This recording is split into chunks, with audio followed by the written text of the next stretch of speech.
Kind of like TT1's PvT style. He is a greedy Protoss, but I also feel it's calculated greed. He has a pretty good read on the matchup overall, and that is why I thought TT1 might be able to still walk away with this one. As we also have, Ben, our brand new map. For the first time that we are casting it in the North American Star League, it is Abyssal City. Very excited to see how this map plays out across all the matchups. It's a cool map that was, of course, introduced by the GSL, and I think it looks like a lot of fun. I think so too. I've seen a lot of good games on this map already. I like it, certainly in PvT. I think it's cool. Of course, a very famous game. Well, the game wasn't that spectacular, but the stage was. Of course, GSL Coda's semi-finals band MVP versus Rain. They did play on Abyssal, and MVP had a pretty sick build, very effective build against the way Rain was playing. I think we're going to see very different style from TT1. As TT1 often loves to pump out those double forges as quick as possible. We know that he loves to play greedy, certainly on these big maps, but he's overall a good scouter as well. So I'm curious to see if it's going to be a one-gate robo observer and then expand into double forge, or if TT1 is going to surprise us, bust out something different. Of course, QXC, I think we kind of know what we can expect. He's just a standard, straight-up, solid macro player. He is. He's a great macro player, but he's got some of the best control in the game, certainly in the North American scene. And it just every single week he looks like he's about to win a tough series or take out a tough opponent, even if it's just one map. But every single week he comes up just short. I really feel like QXC needs a win here. He's a great North American player. And he's been with us in the North American Star League since Season 1. Always hang in there. Never made it to the offline finals, but always provided us with good games. Always hang in there. TT1 is going to scout QXC, as QXC is, of course, our Purple Terran spawning on the right side of Abyssal City. And TT1 is, of course, a Canadian Protoss representing Team Root, spawning on the left side. I feel the same way, Ben, and the sad thing is that for QXC, it's often even that he lost the best of threes in the North American Star League with 0-2, but both games were so incredibly close. But if you don't follow the NASL all the time and you take a look at the rankings right now, you see QXC 0-5, only 2 map wins. It's like, wow, he's been getting slaughtered. The opposite is actually kind of true. He's been putting up a really good fight in this super stacked group. I think we have to add that as well, as I think Division 5 is the most stacked one out of all of them. It's a very hard group. Anytime you have a group where Stefano's only 3-2, I think that whole notion is quite reinforced. QXC is going to be going for the gasless one racks fast expand, so there's that macro style we expect to see out of him. TT1's already double gassing. Yeah, but he's only using 2 probes. Actually, he has 3 probes on one simulator. I still think we're going to see a quick expand from TT1. Oh, actually, QXC is going to try to block it for a little while, Ben, with the engineering bay. As TT1 went greedy, skipped the Zealot.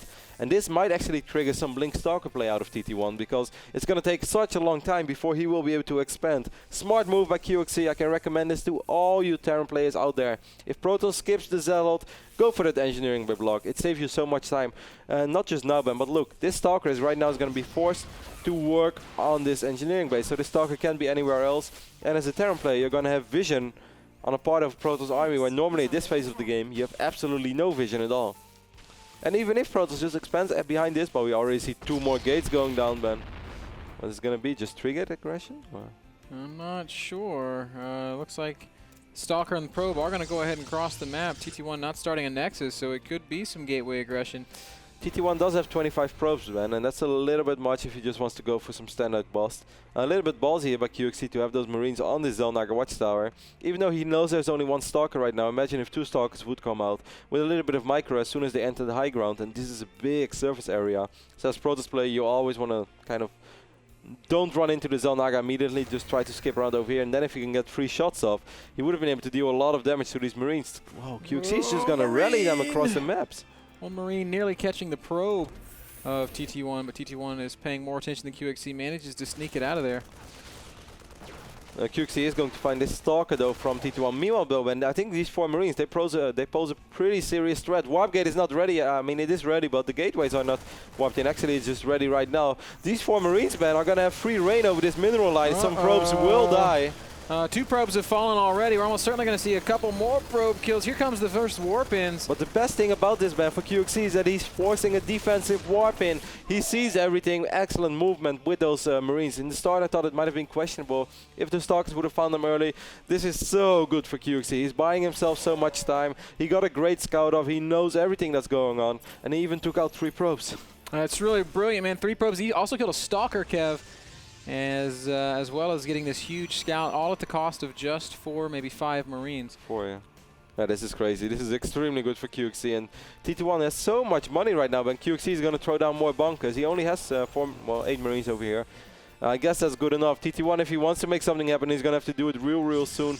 He is dropping a Nexus, but that's not going to be all. He needs to do some damage now, some serious damage. I'm glad that he throws the Nexus down. I think going completely all in might have been a bad decision at this point. He is going to, as you said, continue to pressure, warping in more Zealots and Sentries. But look at QXC, Ben. He pulled the SCVs already. He has double bunker. I don't think there's anything that can happen. Yes, there are quite a few sentries over here with some force fields, but TT1 doesn't have a massive warp in rotation. It's just 3 units at a time. As long as QXC keeps a couple of SCVs in production, and Stim is even almost ready already, I don't think this can go wrong for him. Yeah, what a great position economically as well for QXC, as he's been working off of 2 bases for a little while now. TT1's Nexus is still only about halfway complete. He's just moving forward right now because he has so many Marines, so he has a lot of burst fire, and immediately pushes these doesn't want to get force field, though. fields. This could be huge. TT1 does drop some pretty good force fields, catches a lot of those Marines, and that is at least enough to scare QXC back to his natural. He used a lot of energy as well, Ben. He has Guardian Shield left, and then I would say approximately 2 to 3 force fields. I still don't think it's going to be enough. And so smart. He's trying to build supply depots, will succeed in doing so. A lot of Zealots, though, getting a lot of area on this bunker. This bunker will fall. While the Marines are going to be almost completely trapped. They do fall back to the second bunker. There is a third and fourth bunker building right now. QXC can continue to try and retreat to those bunkers, but it doesn't look like it's going to happen in TT1. Only 5 Marines on the map right now against 8 Zealots, 6 Stalkers, and 4 Sentries. QXC trying to scare away the Stalkers, not realizing about the warp-in units that were on the north side of these Stalkers. And TT1 cutting off a few units, and he's in a fantastic position right now. Even though he's not going to be able to break this, he's going to be able to contain QXC for a long time and buy himself the time that he needs as well. I mean, TT1 is in an absolutely fantastic position, Ben, but we shouldn't forget that it's Stimpack and Medevacs out already against a pure, simple Gateway army. Now, of course, force fields can do a lot for you. TT1 is so smart, though, Kevin. I think he's very mindful of the timing, and he's just going to go right back home. QXC knows also that if TT1 stays out on the map, that he can be punished with a drop. So he's sending that Medevac across, but it's not going to be, it's not going to work out, man. TT1's army is going to be back at home in just a few seconds. Of course, we remember that game, Ben, that we casted very early on in the NASL, North American Star League Season 4, between TT1 and the Muslim on Metropolis. You remember that absolute, you would say, 100% win game for TT1, but the Muslim somehow hanging in there, then sending over just 8 Marines in 1 Medevac, while he was only on 1 base and like 12 SCVs. But that one single drop did kill TT1. And TT1 said, Ben, fool me once, shame on me. Fool me twice, Darren. Shame on me again. He's not. That's not how the saying goes. Twice. It's good enough, Kev. It's not going to happen twice, though, as there is plenty of units in position right now. A couple of Marines will unload, and a single probe even falling. But as we can see, Sentries and Zealots. You saw the Sentry fire freaking out. Man, he like totally missed. Yeah. Sentry has to work on his heat-seeking abilities because that was not going very well. Sentry, go home. Sentry, shoot at the purple, not at the blue. That Sentry was like me in World of Tanks. Where the game started and you just blew me up? Yes. Well, just 1 force right now for TT1, but he's getting the second one, but I like that he didn't get him immediately because he knew that he was super far ahead, but he also knew that he still had to hang in there a little bit longer. Because straight up right now, QXC's army is pretty damn good. TT1's going to need some really good force fields, Ben.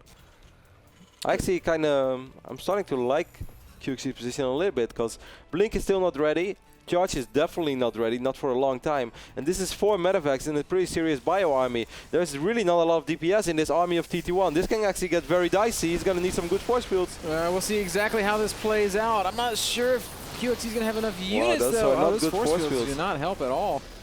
And that's just basically wasted energy right now. So well done by QXC. Oh, Blink is ready, Blink is ready. QXC, you have to be so careful. TT1 could Blink. Wow. Good unload there on the low ground. QXC, excellent game sense, backing up at the perfect time. Man, those final few seconds before getting Blink are like the longest seconds in Protoss history. It's like Blink is ready, Blink is ready. Blink's not ready yet. It seemed like it was ready. TT1 thought it was ready. Even QXC thought it was ready. I thought it was ready, Ben. But it wasn't ready. We all thought it was ready, but it was not ready. And QXC now just going to fall back to that Zelnaga tower in the center of the map. He's at about 110 supply, gets about 120 supply. Is starting his third base a little bit ahead of TT1. He has absolute map control right now. Now, if you're just watching this game and you think like, okay, TT1 is just kind of defending. As a Protoss, this is a super scary phase of the game. Look what TT1 sees. He almost sees absolutely nothing. If you take a look at what QXC sees on the other end, he knows he has his Protoss opponent contained. He knows there is nothing that could happen on the other side of the map. He's going to try to stim in over here. Force fields could land, but TT1 is going to have to be so careful. He's going to have to go for super defensive force fields. If he lets too many units go through, he takes the risk of actually losing a lot of his zealots.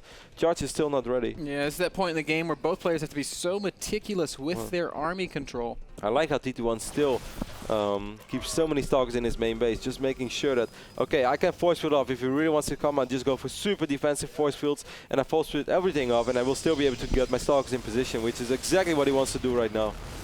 It's a lot of zealots, though, Kevin. Charge is only about halfway complete. Oh, those force fields are pretty good. A lot of these Marines are forced to take a lot of damage from these zealots. Oh, wow, TT1. Stalkers came in really late though, but eventually it will be good enough. The second wave of force fields is pretty damn good too. QXC is going to end up losing a lot of these Marauders. Nice forward blink here by TT1.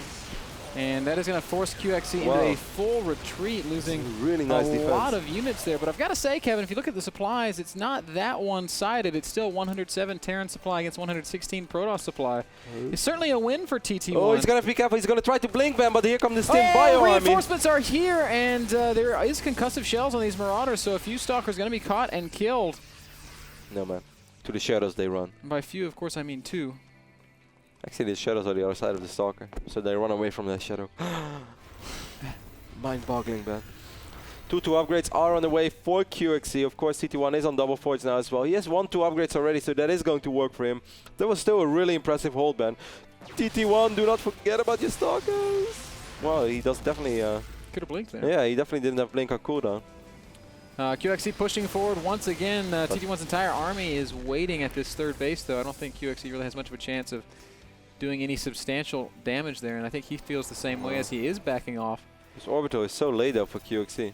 QXC really hang in there for a long time as he lost, well, he lost 11 SCVs early on in the game. That's quite a lot. Medevacs, Marines, and Marauders making their way around and back towards the natural of TT1. QXC just forcing his opponent Stalkers in the main base, to move, and you're exactly right. There is nothing in the main base. QXC going to poke up this ramp, doesn't feel confident enough to try and take a fight, and for good reason. TT1 has a lot of units, but QXC has been macroing it. This one Colossus is so exposed, by the way. These Stalkers will take some damage. Zealots charging in right now. Oh, and we're going to see QXC just dancing that army around, does not want to get force fielded, and does manage to do some good damage before backing out of there. Zealot's going to continue to charge in. That's not going to go well for TT1. Yeah, really nice micro by QXC. Well, QXC playing really well so far. Did QXC pick off that Colossus? No, it did not.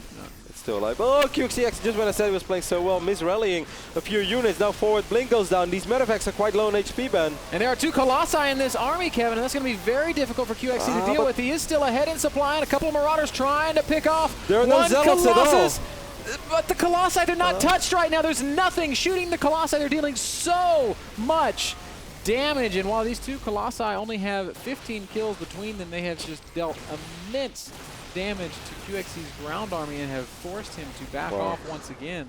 And of course TT1 with his blink ban sniped off so many retreating units. Picked off a few Medevacs, picked off a few more Marauders.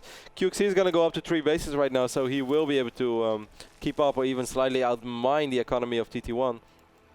He has still a lot of SCVs in his main. Does he really have an answer to the Colossi? And more importantly, TT1 seems a little bit ahead of him in terms of transitioning, as his Templar archives is already about halfway done. That said, Ghost Academy is complete. Exactly, there's already a Ghost Academy. I think QXC thought that TT1 was going for High Templars immediately. First Vikings are in production right now.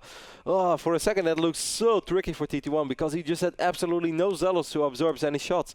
And there are these few moments where we see a couple of Zealots over here running into this right top side of this map. Blue Zealots to spot on the blue map with a purple opponent. Not very easy. But I was on top of it, man. Top 3. Zealots do get cleaned up pretty easily. And QXC will continue to try and macro back into a position where he'll be able to answer for TT1's army. There's now 3 Colossi in this army. First Archon's also being morphed in. Only 4 Vikings on the map right now. 3-3 upgrades are on the way for QXC, but it's not going to be ready by the time they want to fight. 2-3 upgrades for TT1, so he has an advantage in basically everything. And this pylon is so important. Oh, that Archon is trapped. Poor Archon. I want to say this pylon is so important. He is remaking a pylon. He must have eaten an extra large Pazuki yesterday. Yeah, that Archon is me right now. Can't fit between the minerals, gotta go around. Can't even fit in the bitter truck anymore. I got so fat after eating Pazuki, I had to go to the trunk. Yeah, we had to ride you home in the back. Yep. I could not actually go into the car. I was considered cargo. QXC only has 140 supply right now, Kevin. I can't really think of a way that he's going to be able to deal with TT1's army. Unless he can somehow buy himself more time and max out. These Archons are going to absorb so much damage, man. That's the biggest problem. Take a look at the unit count. We have 15 Morales, 23 Marines. But these Archons, they're going to stay alive for a long time. Certainly with the well, actually, the armor upgrade doesn't really matter for Archons. Vikings getting some shots off though, Ben, before the fight starts. This is important. QXC needs more time. He's so low on gas, by the way. And TT1 is playing so slowly, so patiently, so methodically. He's just refusing to try I think he's going to go for it, Ben. He could drop some really nasty force fields here as well. Oh, there's a nice blink, and this is an excellent angle to attack from. And wow, I think TT1 is going to just crush this fight. Not even close. QXC knows it. Immediately GG's.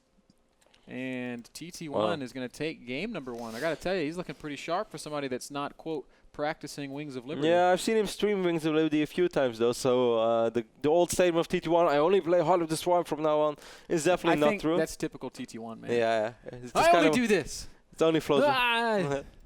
Whatever floats his boat. Now, really good game by TT1. I think he played so well. The start, it looked really rough for a while, and he knew that if he would have just gone for it immediately, that he wouldn't have been able to make anything happen with 2 bunkers full of Marines, SCVs in position. So he just waited. He waited. That QXC moved out to scare those Stalkers, and normally that's not a bad move at all. So I would always applaud that move, because how often don't we see Protoss player kind of just having a Stalker there as to scout, make sure an SCV won't get a free scout off, and then suddenly the Marines run out and they pick up a Stalker, and then we say, okay, well done by the Terran, sloppy by the Protoss. But TT1 just waited for that to happen. He waited.